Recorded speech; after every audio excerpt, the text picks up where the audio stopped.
On this week's 2-minute tip, why you should be growing your own vegetable transplants.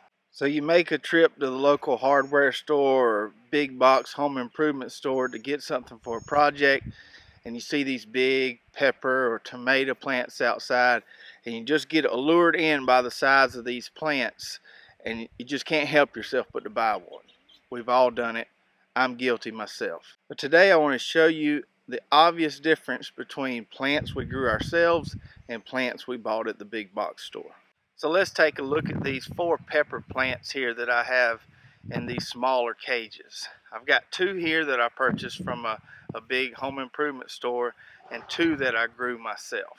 Now when I bought these plants from the big box store, they were in one of those natural, biodegradable pots about this big. The plant's about a foot tall.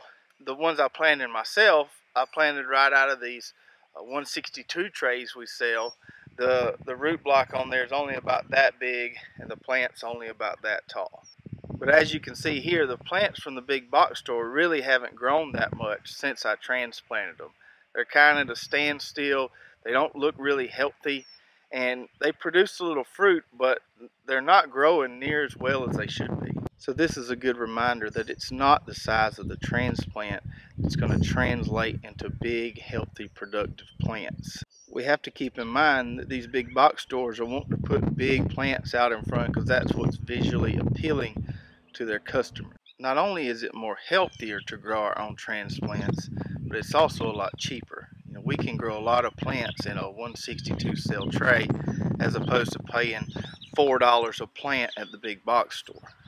So if you're not growing your own transplants, I highly recommend you start doing so. I think you'll be extremely happy with the results contrasted with buying them from somebody else who grew them.